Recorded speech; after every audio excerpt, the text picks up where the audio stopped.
노동법, 근로기준법 하면 어렵지 않나요? 다른 건 몰라도 이 10가지는 꼭 알고 계셔야 돈 버는 겁니다. 제가 직접 상담하면서 많이 발견한 위반 사항이니까 꼭 집중해주세요.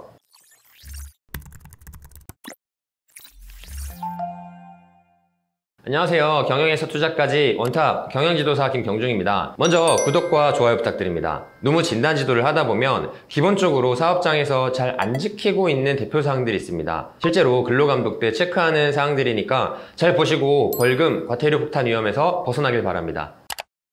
보시는 것처럼 오늘은 사장이라면 꼭 알아야 할 노동법 10가지를 알아보겠습니다. 첫 번째, 근로계약서 작성 및 교부입니다. 2023년 고용노동부 발표에 따르면 근로계약서 미작성으로 적발된 사업장이 전년 대비 15% 증가했습니다.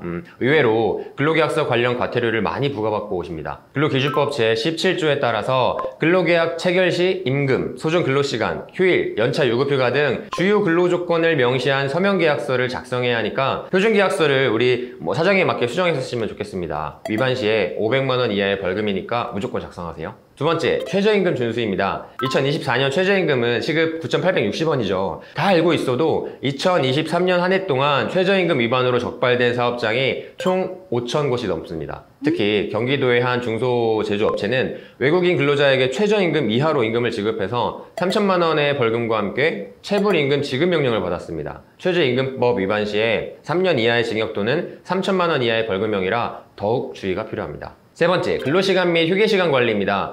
주 52시간 근무제 위반 사례가 늘고 있죠. 23년 고용노동부 조사에 따르면 주 52시간 초과 근무 적발 건수가 전년 대비 23% 증가했습니다. 대표적인 사례로 부산의 한 조선소에서 3개월간 직원들에게 주 60시간 근무하게 한 것이 적발돼서 5천만 원의 과태료를 부과받았어요. 아시는 것처럼 근로기준법에 따라 일주에 40시간, 1일에 8시간이 기본 근로시간이고 당사자 간 합의로 일주에 12시간까지 연장할 수 있습니다. 네 번째, 연장 근로수당 지급이에요. 23년 근로감독 결과 연장 근로수당 미지급으로 적발된 사업장이 전년 대비 8%가 증가했습니다. 서울의 한 대형 유통업체는 200명의 직원에게 2년간 연장 근로수당을 제대로 지급하지 않아서 10억 원의 체불임금을 추가로 지급해야 됐습니다. 이런 거 한번 맞으면 회사가 휘청거리겠죠. 연장, 야간, 휴일 근로에 대해서는 통상임금의 50%를 가산해야 지급해야 되죠. 이를 어길 경우에 3년 이하의 징역 또는 3천만 원 이하의 벌금형이에요. 다섯 번째, 연차 유급휴가 부여입니다. 작년에 연차 유급휴가 관련 노동청 진정 건수만 5천 건을 넘었습니다. 직원들의 연차 사용을 제한하고 수당으로 대체 지급하지 않아서 2천만 원의 과태료를 부과받은 기업도 있는데 근로기준법에 따라 1년간 80% 이상 출근한 근로자에게는 15일의 유급휴가를 줘야 됩니다. 3년 이상 계속 근로한 직원에게는 최대 25일까지 휴가를 부여하셔야 됩니다. 여섯 번째, 임금지급 원칙입니다. 23년 고용노동부 통계에 따르면 임금체불로 인한 진정 건수 가 전년 대비 12% 증가했습니다. 특히 서울의 한 IT 기업은 3개월간 50명의 직원 임금을 지연 지급해서 5천만 원의 과태료를 부과받았습니다.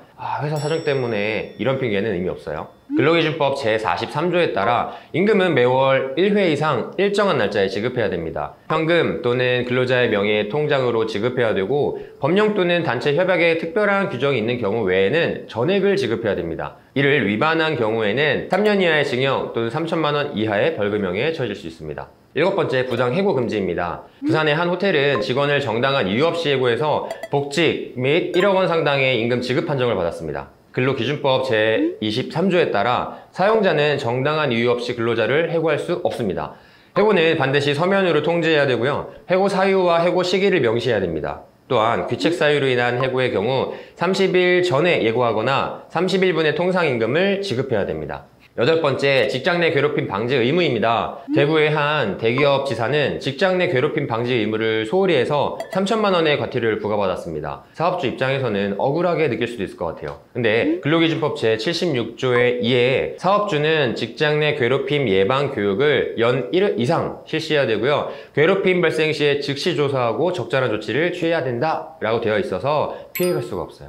이를 위반할 경우에 3년 이하의 징역 또는 3천만 원 이하의 벌금형에 처해질 수 있습니다. 아홉 번째, 산업안전보건조치 이행입니다. 이건 자세히 다뤘었죠? 해당 영상을 꼭 보고 오세요. 위험성 평가, 안전보건 교육, 건강검진 이 세 가지는 모든 사업장에 적용되고 미실시하면 500만 원의 과태료니까 정말 준비를 잘 하셔야 돼요. 500만 원의 과태료가 무서운 게 아니고요. 중처법 시행 때문에 무서운 거예요. 의무사항을 다 하지 않고 사고가 발생하면 1년 이상 징역 10억 원까지 벌금이니까요.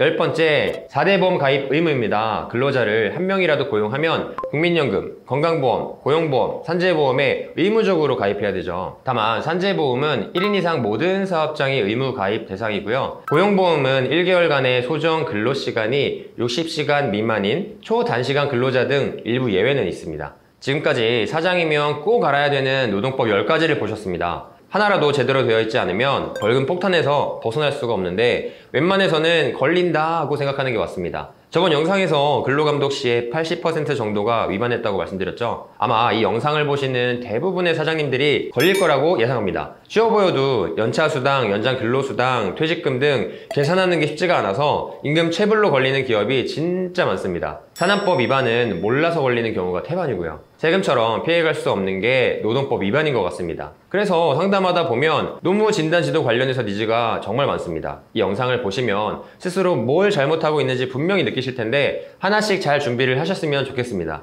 이외에 전반적으로 우리 회사의 노무 상태를 점검받고 문제없이 만들고 싶다 하시는 분들은 말씀 주시면 도움드리도록 하겠습니다. 오늘도 도움이 되셨을 거라고 믿고 영상 마치겠습니다. 또 만나요.